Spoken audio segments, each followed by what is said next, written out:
Grand Rising, I'm Raan Oosha and welcome to show number 10 on Conversations on Art, a show which came about through the idea of artists of different mediums getting together and sharing their work, their challenges and what they come up with. And so we can learn from each other and maybe inspire each other. First, I'd like to introduce my co-host, my regular co-host, textile artist and painter, Annie. Grand Rising, Annie. Grand Rising, everybody. Grand Rising. Thank you for having me here today. Thank you. Thank you, Annie. And next, I'd like to introduce Claire Van Rijn. Grand Rising, Claire. Hi there, Ron. Nice to see you all.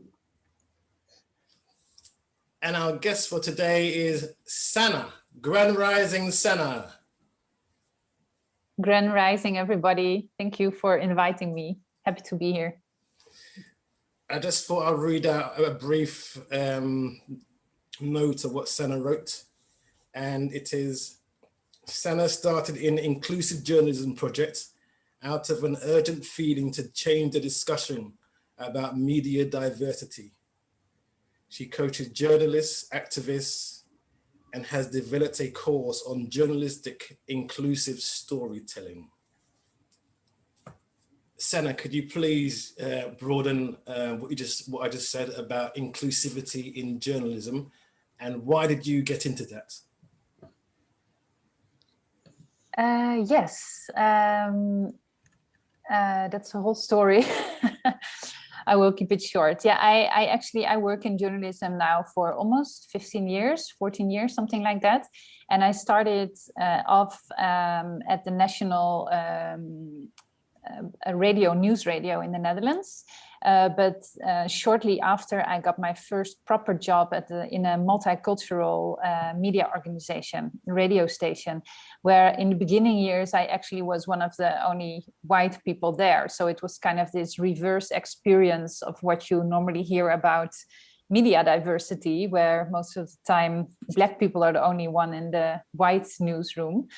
So I got through working in that organization for 10 years, I really got a very good understanding of what it means to be white in general, but also a very good understanding of media diversity and where things are going wrong and what should we do to make things better. And diversity is actually a word that is not used so much anymore. For several reasons, but inclusion, which gives a more broader idea of what is necessary, that's the term I use for the work I'm doing now. So I found it inclusive journalism, and what I do is I focus on inclusion in journalism. So yeah, fair reporting, equity in journalism, and I use my own experience in my career working as a white journalist in a multicultural company, and how I got to understand my blind spots, how I became aware of my prejudices, etc. Because I think I can help white journalists to work on that. And it's necessary that white people do the work and not just Black people. We tend to look at Black communities, minorities, indigenous people when we talk about changing something in that aspect. But we don't focus enough, in my humble opinion, on the work white people need to do. So, yeah. What challenges have you faced when you've done your writing? Yeah, so yeah, that's why I guess you invited me here, because I write a lot about the topic. When I was working in the Netherlands, so I left the Netherlands 2 years ago, I worked mostly I started off as a radio reporter, and I've been a radio presenter, but I also worked mostly in managerial positions. So when I left the Netherlands 2 years ago, I decided to work for myself as a freelancer, and I wanted to write more, but before that, I didn't write that much. I mean, I've been writing and journaling all my life, but more like a hobby and not so much for work. I did write some opinionated articles before, but the writing really took off 2 years ago. And I remember thinking like, oh, should I write in Dutch or in English? But I already quite soon decided to write in English. And the first few articles, I was really breaking my brain, like, oh, is this going to be good enough? And, you know, all these kind of things, because English obviously is not my first language. But yeah, I'm so happy that I did that. And so now I am writing regularly about this topic. Yeah, and I forgot your question. I felt like I need to introduce this part, but I don't know what you ask anymore. It's just the challenges you faced, and what you just said about at the beginning, maybe find it challenging actually writing to begin. Yeah. And the doubts that came up.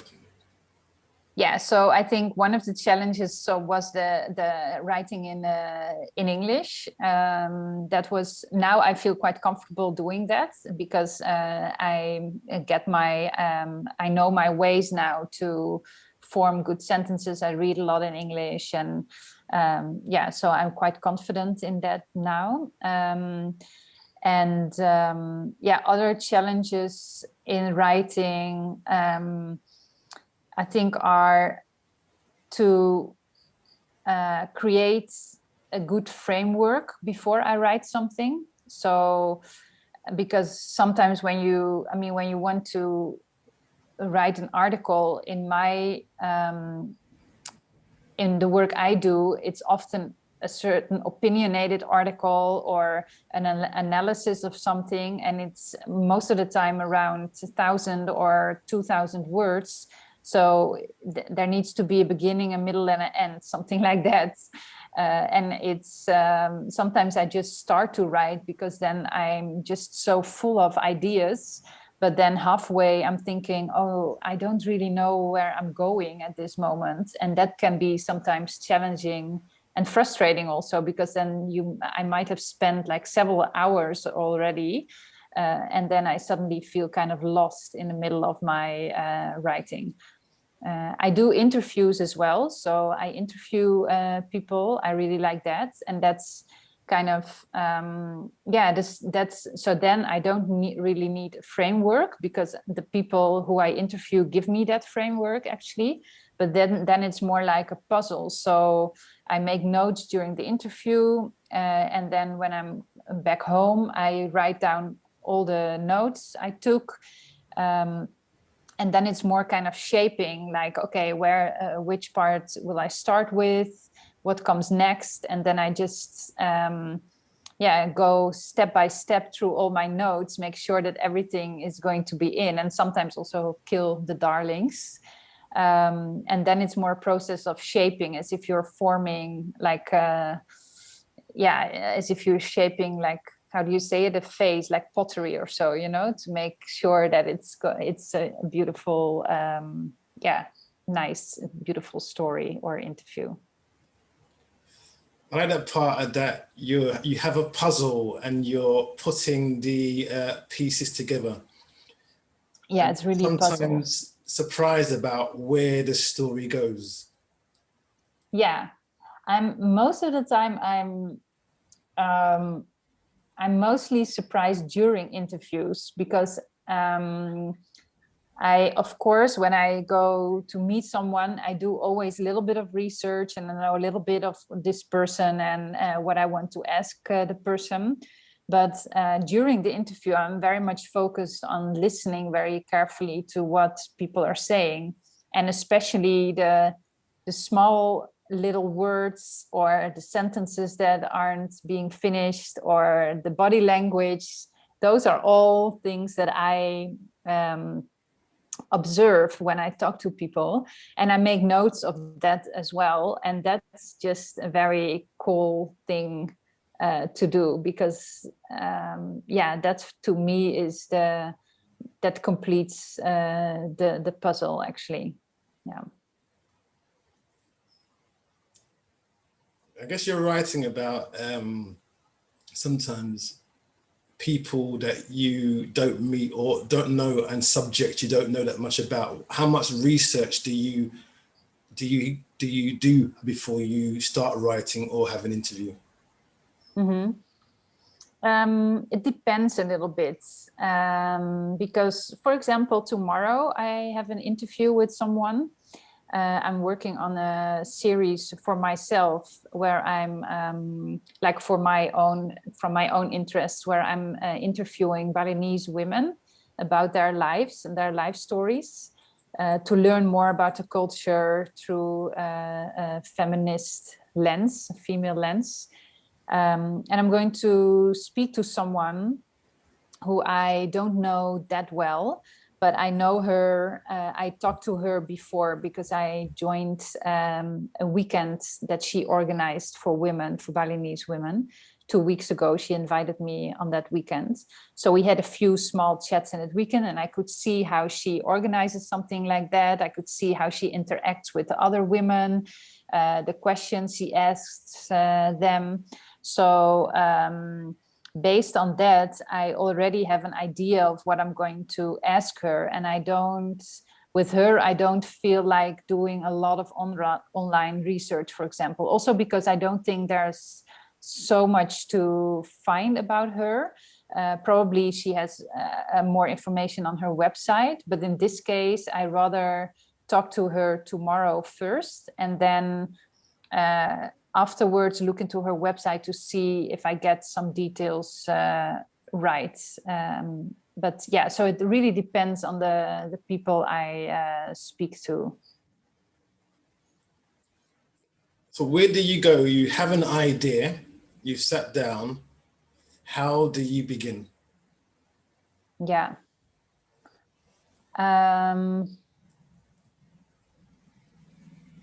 How do I begin? Most of the time, before I go somewhere, most of the time I have 3 questions that I created based on research or knowledge about a person, or based on the direction I want to steer the interview into. And then most of the time I just start with the first question. And a lot of times from the first question and the answer I get to that question, the next question exists. So a lot of times I'm kind of, I'm really kind of freewheeling in a conversation like that. And then at some point I need to check also, like, oh, did I ask the other 2 questions as well, or am I, where am I in the story, in a conversation? Because I like to work like this, but it's also, the downside is that you sometimes go somewhere where you, where maybe when you come back home, you think like, oh, I should have asked this or that, or but actually that always happens. I think after I wrote something or I speak to someone, there's always something you think like, oh, it would have been nice if I asked more about this or this topic. But I'm never dissatisfied about the approach I have, because I think from genuine listening and really carefully listening to what someone is saying, you get actually the best interviews or the best responses also. Do you find that sometimes the magic in writing, you're open, you may have an idea and you can be taken on a completely different track that where you originally thought it was going to go. And from there, you find out things that you never even had a question for. Yeah. Well, that's actually what's happening a lot in interviews, that's because you focus on being in the moment and listening carefully to what someone is saying, or observing carefully how somebody is moving around, or or even sometimes, I mean, I also look at things when I'm at someone's home, for example. I will look around, also walk around and see what's on the walls, what kind of pictures or artwork, or if they have pets, or all different kind of things. I just try to get my inspiration out of the whole picture of someone, and that's often amazingly surprising, and that's why I love to interview people. Yeah. Do you find that when you're writing, sometimes you're also bringing up stuff about yourself when you're writing that maybe has been there and you haven't recognized? Yeah, definitely. Yes. I'm in Ubud. I joined where I'm staying now. So I'm living in Bali at the moment, in Ubud, Indonesia. And I joined a few months ago, I joined a creative writing group. So we see each other every Monday morning. And it's really great because, I mean, my background is in journalism, but people in the group, some of them wrote novels, some of them write poetry, one is a script writer. So yeah, we all come together to practice our writing. And we always do a prompt every Monday. And the funny thing is that, so with the prompt, we don't know, only the organizer of the group knows what the prompt is going to be, right? So then we write this prompt for 15 minutes or so. So it's really something that you need to improvise in a certain way. And we were talking about it the other day, that I felt that I always bring myself to the table when I write a prompt, because I also always learn so much about my feelings at that moment, or my state of mind, or and I think that's actually something that you always bring into your writing. Even in an interview, I'm always very aware also of how I feel, and if I'm relaxed enough, or not tense or in a hurry, or this kind of things, because you definitely will get that back in the work you're doing. And if it's about writing a more research kind of article or analysis, I definitely also bring myself in, because like today I was working on, I wrote this morning a blog about something that really frustrated me. And then I also noticed that if I want to make a kind of a good writing out of it, a good blog, then I cannot put all the frustration in, something. I mean, it's not bad to start with a certain frustration, but I also want to make the writing interesting for other people and not turn them off by a certain aggressive tone or something like that. So yeah, I'm always aware of what I bring into my writing. How was it in the beginning when you started to show people your writing? How did you feel? Was there any fear? Yeah, especially, well, about the language, of course, but also, yeah, I was thinking, I think, yeah, because the first things I wrote were immediately interviews. So when I interviewed startup entrepreneurs in Asia, and yeah, I was just very curious of what people would think of the interview, if it was something that they find interesting enough, or this kind of things. So but I got almost immediately very nice feedback. And I have to say, interviews, people love to be interviewed. It's just kind of, I mean, the startup entrepreneurs, for example, how cool is it if someone interviews you about your business? That's cool, right? And if you're just starting off, and you're not a six-figure business yet, and Nikkei Asia is not after you to interview you, but I am, and we have a nice conversation, then yeah, then that's cool. So people are, yeah, then most of the time I got enthusiastic reactions. And often people also learn about themselves when you interview them, you know, they sometimes discover things about themselves that they didn't know before. That's always also very interesting. Yeah. So what feelings came up when I asked you to come on here and to talk about your writing? I know we've spoken about your spiritual journey, but talk about your writing and your creative process. Yeah, it's funny actually, because yeah, you were saying it's a conversation about art, and I love art, and actually I studied art also. So before I mean, I studied art and art management, art history, and also theater. And then I got an internship at a radio station, and that's how I discovered journalism. So, and then my career developed into journalism, but I feel that art plays a big role in my work.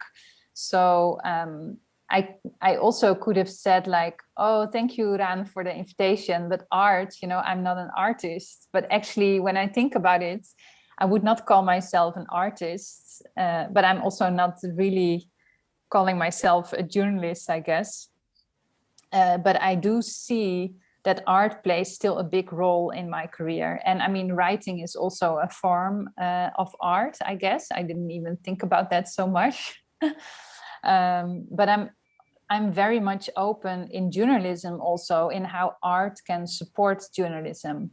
And I see that now, for example, in Asia, where there are quite a lot of independent media startups that collaborate also with artists in their content.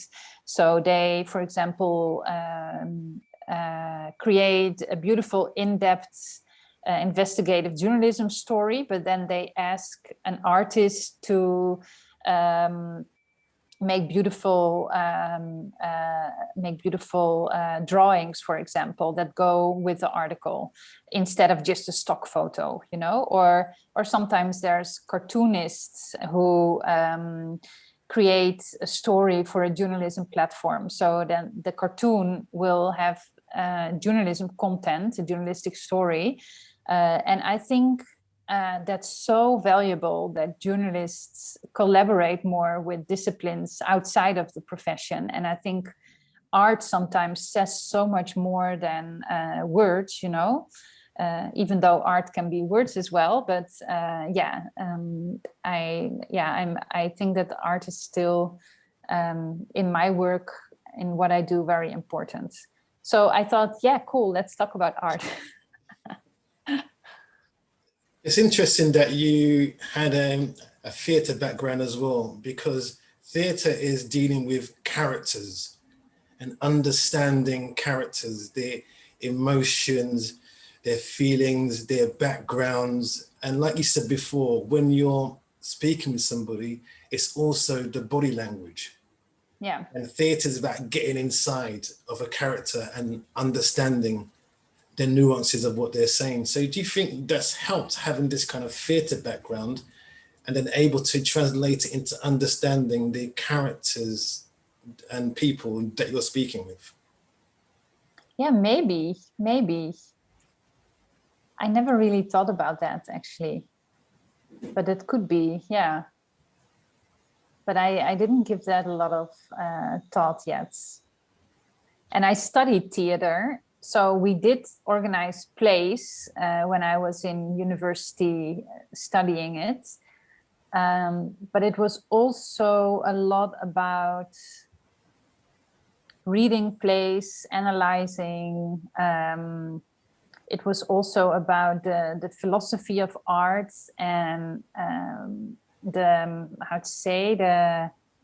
what we would call the artistic experience that people have.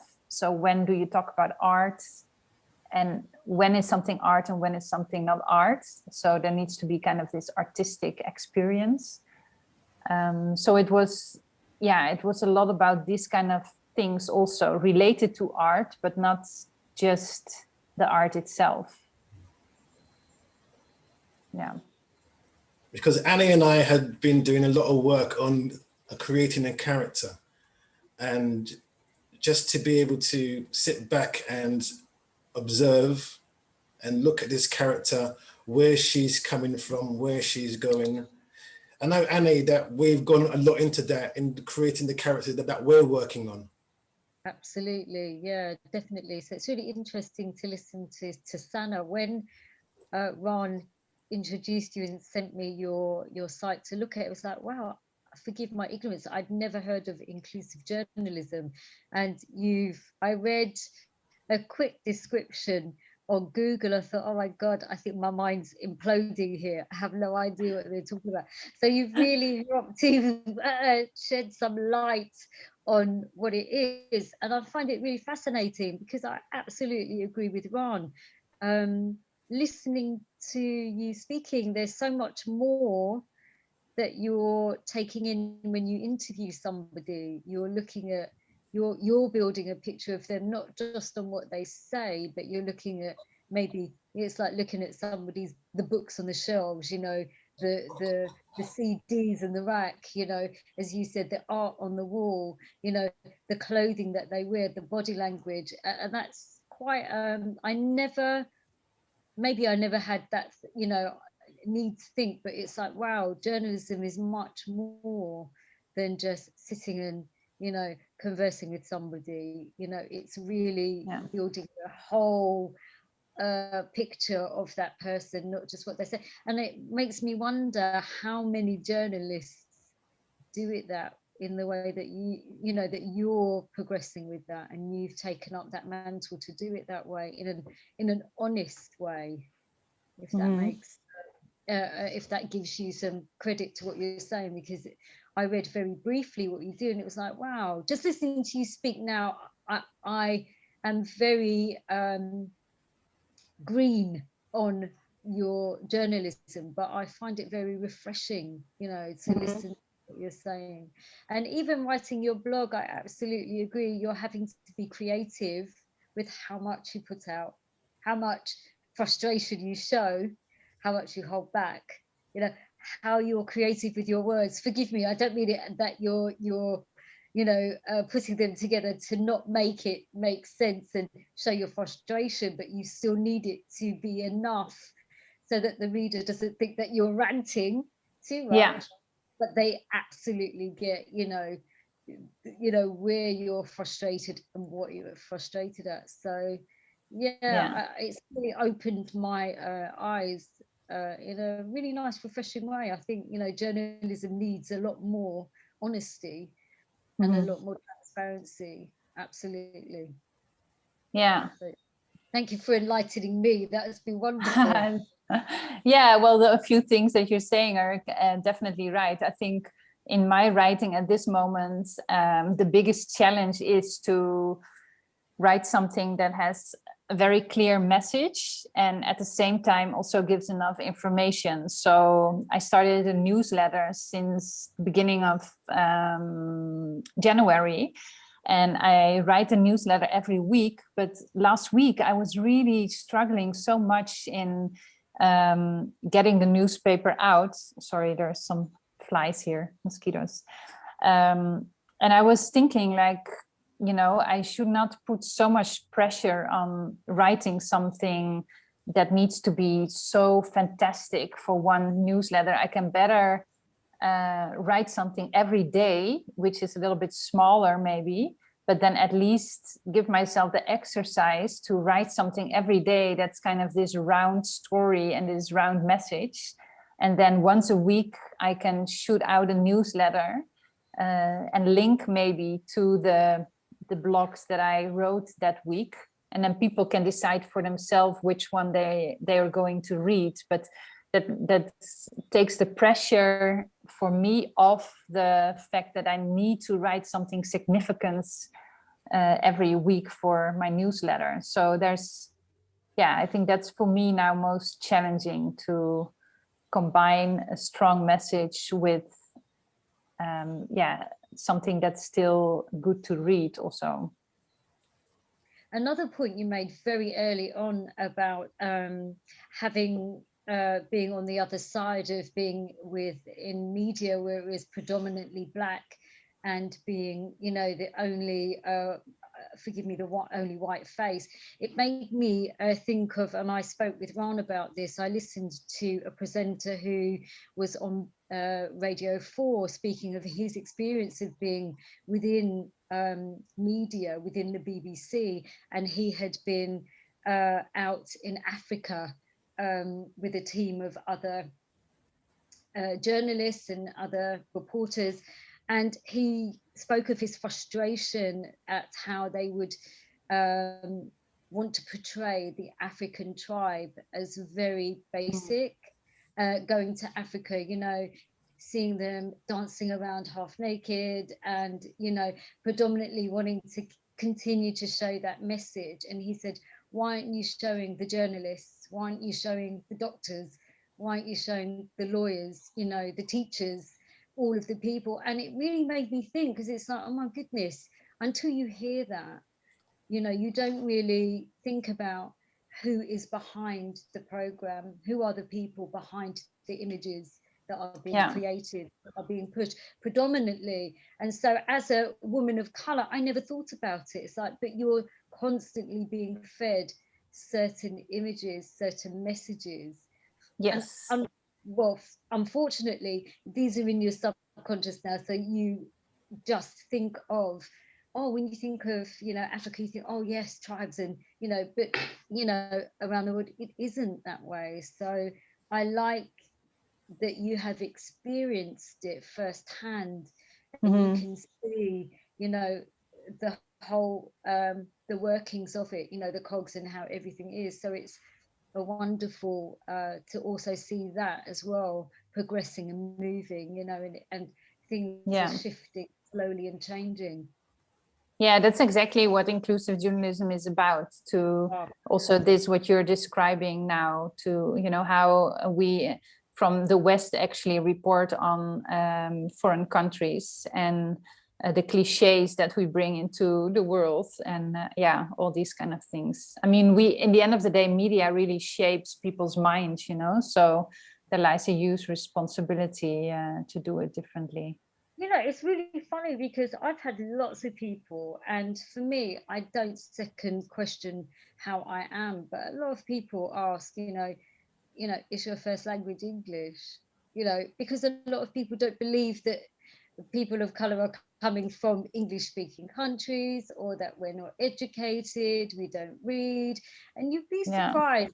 There are a lot more people, having moved out of London and lived in London and grew up in London. So you know, it wasn't ever you know, something that I thought about, but coming out and moving out maybe a bit further, you don't realize how many people are still out of touch with, you know, people of color, where they're coming from, how they're educated, you know, different places of the world. So I think, you know, it's, you know, highly overdue, this type of journalism, you know, this type of, totally agree. Yeah, absolutely. So thank you. I'd like to sort of play a little bit of devil's advocate here with the conversation. Please do. Specifically around, I suppose, trying to weave a sort of connection between the term inclusive or inclusivity and looking at, you know, some of the strands of the conversation around, you know, the sort of dramaturgy of journalism, that idea of creating characters or the storyline. And obviously, as you said, that sort of idea of, you know, journalists who go in with often a predetermined agenda of what you know, the lens that whatever they encounter there will be interpreted through. And to a certain degree, we always have some kind of subjective lens going on, but it's about awareness or reflexivity about that. But personally, I've lately come to have more of a difficulty with the term inclusivity or inclusive, because it implies the idea that it's included into something that's pre-existing. It's saying that join this thing that is the thing, you know, so be included in this thing that is the thing that we all need to be part of, rather than saying, and from that perspective, I prefer, you know, diversity, which obviously has its own complexities as well as a word, but yeah, so there's there's something in that, and maybe going back to the example of, you know, journalists portraying people in Africa with, you know, a certain lens, you know, and it's one thing to maybe show, you know, that there are educated people, if you want to put it like that, in a Western sense, you know, or, you know, teachers, doctors, or whatever, in a Western medical, you know, profession, for example, Westernized medical profession. And then there's also the other angle, which is what are the knowledges or the ways of knowing, you know, in a community that's not educated in that way. What are the cosmologies? What are the time, you know, how do people think about time, for example, in a different way to just the hegemonic, you know, Western ways. So I was wondering what you think about that idea of inclusivity and how you've, you know, I'm sure you've crossed that, you know, that barrier, but I know that sometimes you just have to use a word that people, you know, leads people into understanding what the angle is that you're working with. Yeah, exactly. I think it's super interesting that the point you're bringing in, because I talk also about, for example, decolonizing media, which actually then comes more down to deconstructing the construct that we're in all together at this moment and look for really new input, you know, for things that we're not brought up with, the things that we're not grew up with, things that aren't part of our system at this moment, but what we can learn from outside of our system. And I think that, for example, in media diversity, the biggest change comes from not waiting for white newsrooms to become more diverse, but from the new initiatives founded by Black journalists or Indigenous journalists, minority journalists, who take their own idea and build their own companies. And that, to me, is kind of similar to what you're mentioning. Like they're not waiting to be accepted by a certain reality that we live in. They're just saying, like, we're doing it in our own way, you know. We're not going to wait till the day comes that you finally embrace us with our ideas. We're just going to show you that there's a different way to do things. And I think that really is the best way to create more inclusion and diversity, so to say. Yeah, so I can imagine that the term inclusion is not always the best in that sense. Yeah. Do you know how that term came about? Because when I first saw it, it made no sense, inclusive journalism. Yeah. Well, so yeah, honestly, I have to say, like, when I mean, when you start your own thing, you just need a name, right? Right? And it's not, I mean, it's not that simple, like that I thought, like, oh, okay, I'm just going to name it like this. But I mean, I thought about decolonizing media, for example, also, but to me, that seemed at some point also a little bit too far-fetched, because I felt like we're not there yet in the discussion. Diversity was, inclusion mostly is named in one sentence together with diversity and equity. And then there's a new word also, that's belonging, which when we talk about media diversity or diversity in general, a lot of people say like, okay, diversity is being invited to the party, and inclusion means that you're also can dance at the party. Like, you know, that's kind of the inclusion means like you're really part of the scene.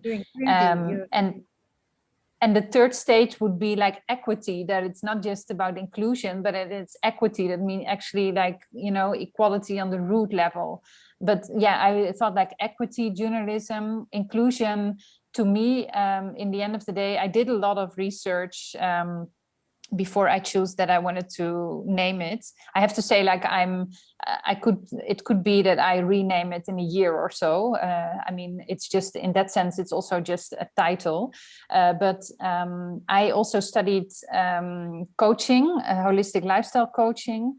I have I developed a spiritual practice, and inclusion as a word to me also included all these aspects of all these aspects of what I think is important if we talk about inclusion. So not just from a diversity point of view, but also from a point of view that it's really, how to say, that it's that it just encapsulates more than just journalism. I don't know how to explain it better. I should think about this. If people ask, other people ask me about it, to explain why I call it inclusive journalism. But yeah.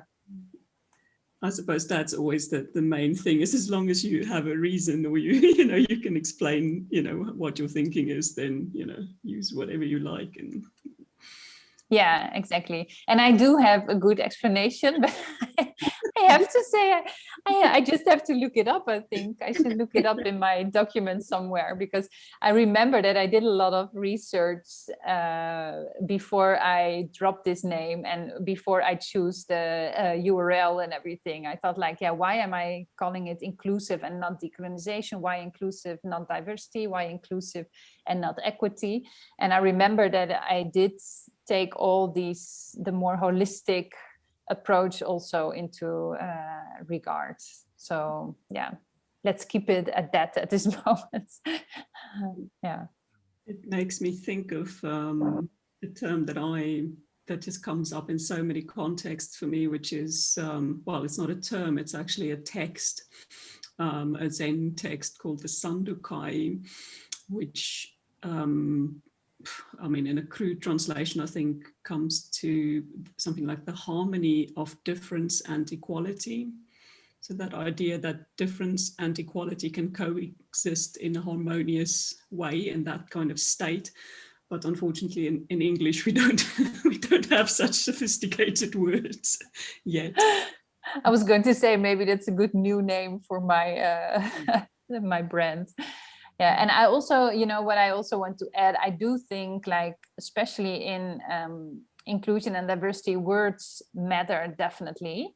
And at the same time, I also look at it as, I mean, I'm not introducing a new kind of journalism here, like there's also a group of people who calls themselves solution journalism, which is now getting more popular.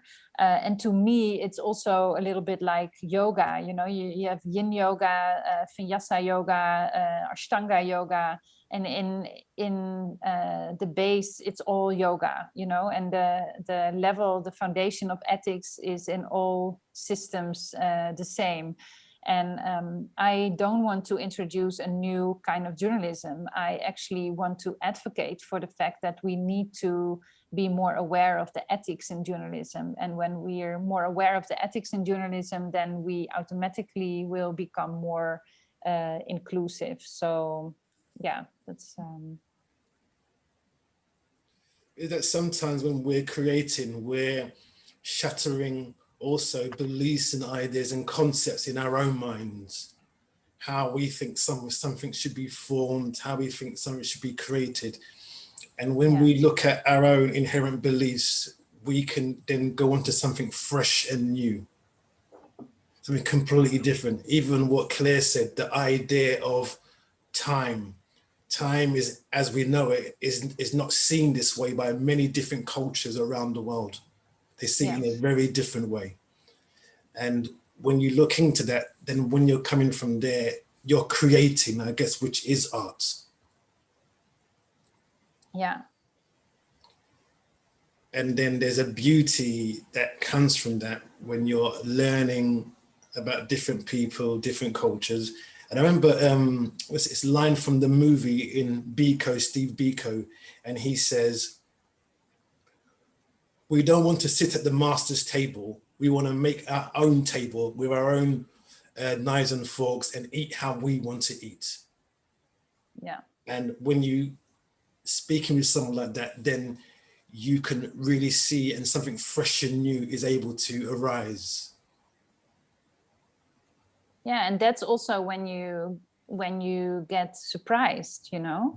I mean, that's also what we need to, you know, in the media diversity discussion, where the same arguments have been repeated like for 3 or 4 decades already. So we literally need to like think outside of the box that we are in as a Western society, to find solutions. Yeah, that for me, that makes total sense. I suppose with and all respect to Steve Biko, I would never say that a comment that I could go against anything, you know, that he's thought and produced in his life.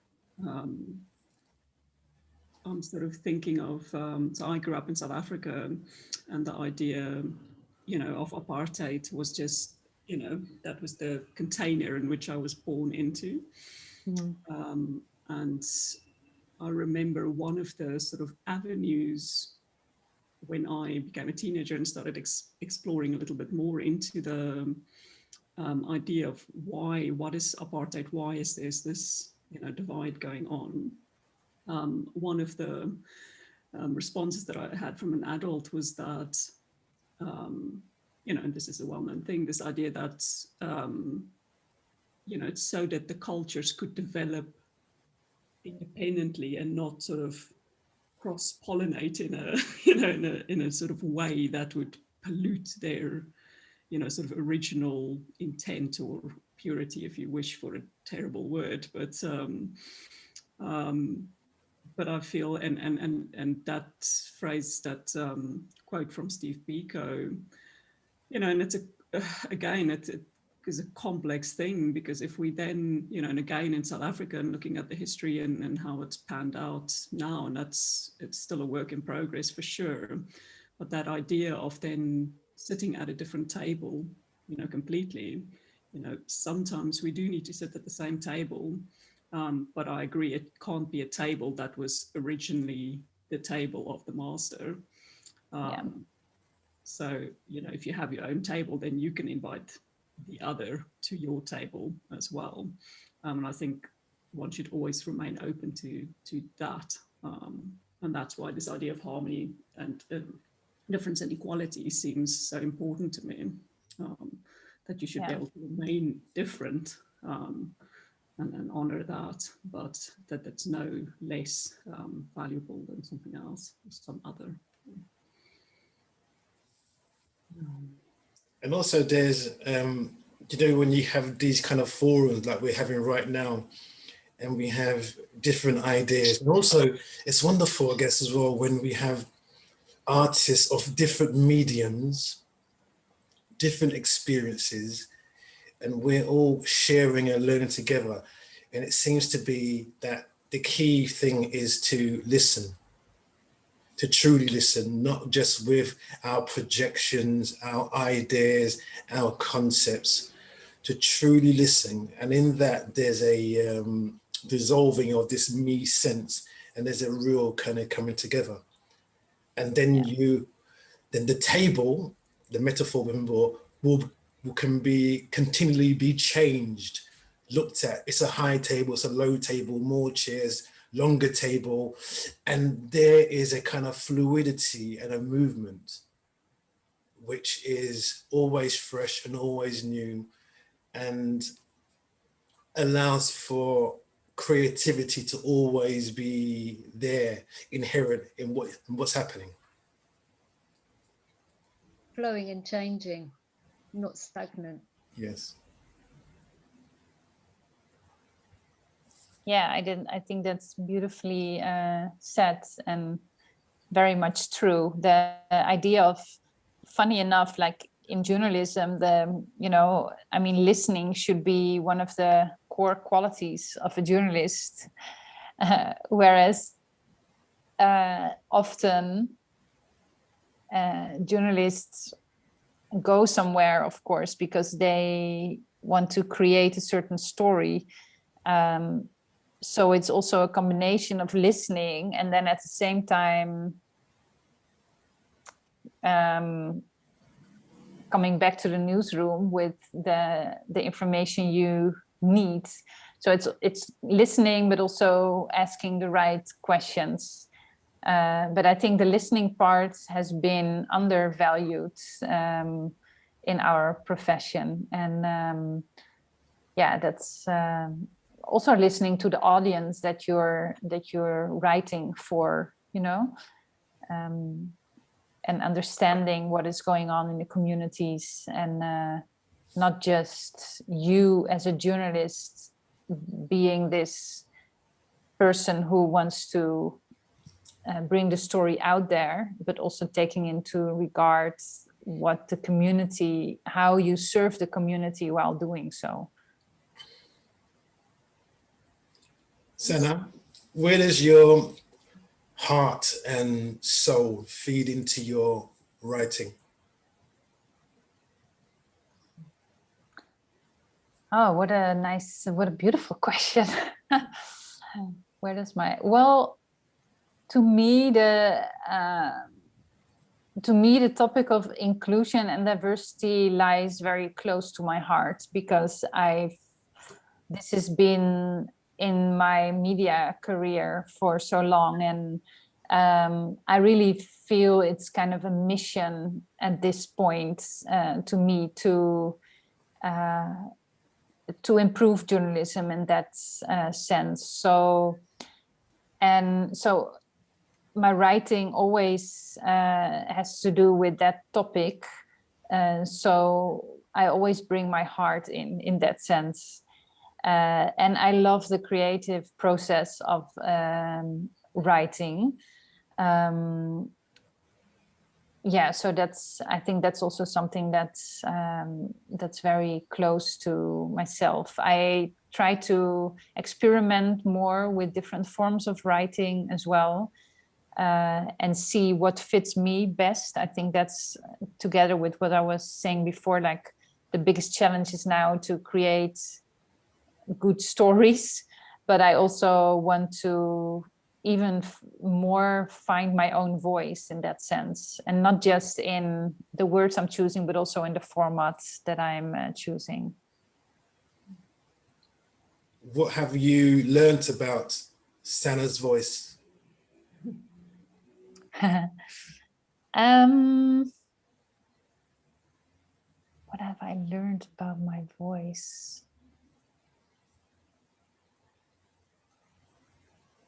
I think good questions, Raan. What have I learned about? Well, my voice, I learned that my voice can bring a certain nuance to a story, to an issue, a certain sense of humor also, that's sometimes really necessary in the more dense or heavy topics we're talking about, and the perspective that I bring. I think those are the three main ingredients that shape my voice. Sanne and I met because one day we were all at a cafe, and they were talking about I think racism at the time. I don't know exactly the subject. Yeah, it must have been just after the Black Lives Matter, Yes. George Floyd killing. Yes. Yeah. And it was how Sanne spoke. I think with compassion. So I'm not involved in the conversation, but I'm just right there. I'm a black guy in Bali, and they're talking about this. And I just felt there was this compassion in how you were speaking and looking at the whole subject. And that is quite powerful in itself. I don't know you, you're there, you're talking, but because of what you're coming with, we're sharing together. I think that's a very kind of powerful thing. Thank you. Yeah. And it shows that what you say and what you write has an effect. So what comes through Sanne, if it comes with honesty and integrity, has to affect other people around. And so what comes through this, so where do you go now, knowing that you have this, voice, you have this passion, and you have a means to express it? Yeah. Yeah, so I'm trying to get that out through writing. I sometimes notice that that it's sometimes easier also to talk about it, or like in a cafe at that day, I notice that I'm quite good in discussions and debating and conversations, because I'm always very aware of the arguments I make, and the correctness of the things that I'm saying. So yeah, it could be an idea to also choose a different form to contribute with my voice. I've done radio before. I love audio. So that could be an idea to explore that route also. Let's see. And I really like also to connect people, different people, to create something together. And I don't need to be at the forefront of things. I also think it's very valuable to be a connector and see how you can help other people flourish in a certain way. This is to all of you. I'll start with you, Sanne. So is art, love, and spirits just facets of the same thing? Art, love, and spirit? Yes. Yeah, I think so. I believe everything is connected, and these three things definitely are closely connected to me. Annie? Yeah, I agree. I think absolutely your love comes in, and the spirit of you, or whatever is coming through you, comes out in what you're doing, be it that you're writing, speaking, creating. Yeah, absolutely. And I think listening to Sanne, I think she's here to stimulate change, to encourage change and connecting people, and bringing forth ideas through journalism that others may not be open to. And I think anybody that does that, I take my hat off to them, because English is not your first language, but you're speaking, you're reading, and yeah, I definitely get that from you, that you're here to stimulate change, to create change. Yeah, I love to contribute to that. Yeah. Yeah, I think definitely that is a part of you. Yeah. And Claire, I remember you, when we worked together, Claire, you'd always say, it's not the end product, it's the process of where we're going. And whenever you did your work, it was, you had a lot of passion for it.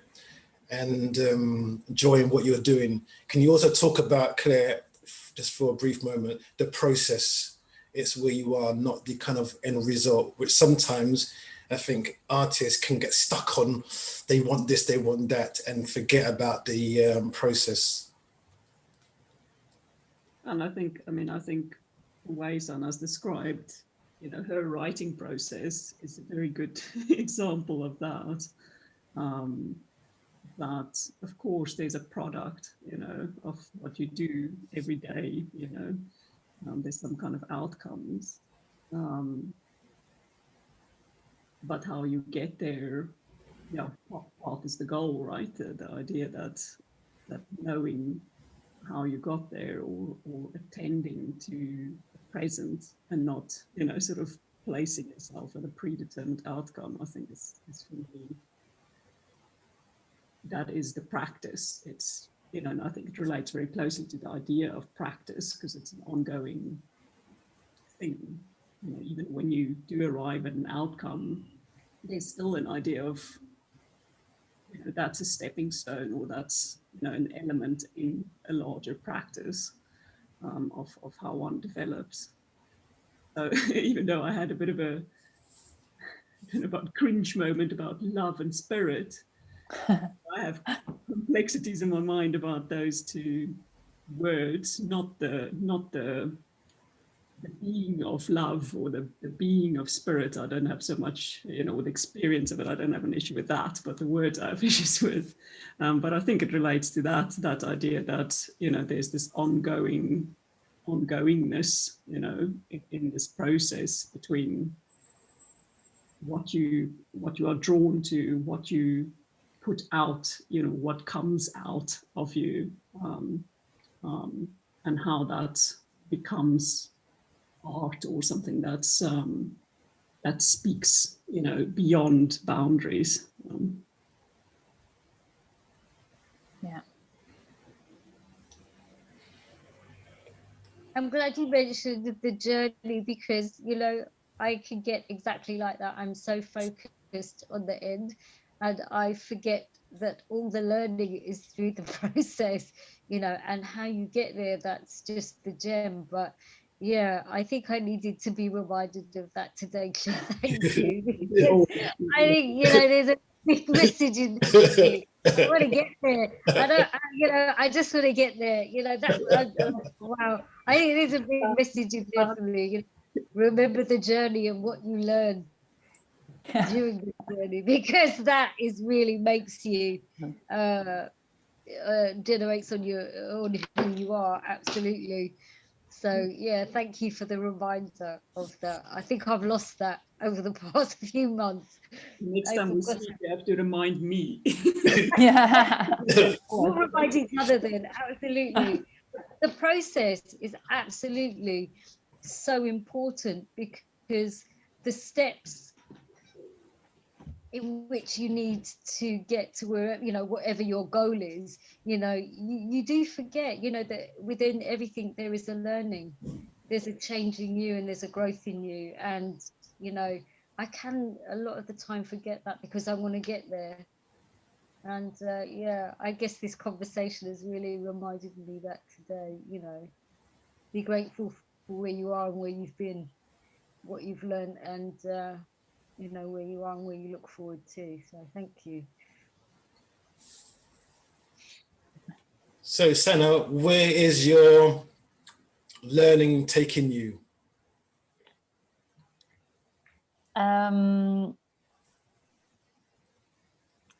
Yeah, I agree with what Angel was saying. Also, it's so important to realize that the process is important. I noticed that writing more regularly gives me a lot. So because it also means that people know more about the topics you're writing about, getting a better sense of the work you're doing. So in that sense, writing helps me as well. So yeah, and I get more and more feedback from people who who start to notice what I'm doing, and that's I keep focusing on the process and just continue doing what I'm doing and see where that is going to lead towards. I think a wonderful thing that came up in this conversation was when Claire said she's going to be a devil's advocate. And it wasn't really a devil's advocate. It was just because we're listening, someone comes in with a different view, and that enriched our conversation. And I think that's the amazing thing.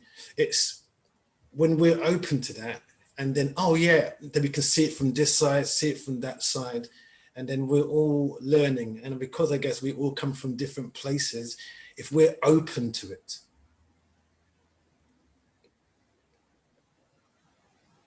then there's this kind of sharing and bond. And we don't always agree on all things, but we can agree and learn. Absolutely. Yeah, we came together at this new digital table, right? So it's nobody's table, but we did share all our ideas. So I think I learned a lot myself as well from this conversation. Thank you very much to all of you. I've really enjoyed the conversation. The aim is that we can inspire each other, that we can learn, and maybe one day, who knows, our paths join and we work together. That would be fantastic. So let's keep in touch about that. Yeah. Thank you, Annie. Thank you so much, everybody. Thank you for having me here today. Thank you. And thank you, Claire. Yeah, thanks for drawing me in, Raan, and yeah, stimulating conversation, and nice to meet everyone, if digitally, for today. And thank you for today's guest, Sanne. Thank you, Sanne. Yeah, thank you very much, Raan, for inviting me. I enjoyed it. And thank you very much to Angie and Claire as well. I learned a lot. Okay, well, if we all want to connect with each other, we've got the links, so please do go through me. I'm going to post the links to Sanne's work in the YouTube link if you want to find out more about what she does. So thank you for joining Raan Oosha's Conversations on Art, Grand Rising, and I'll see you soon.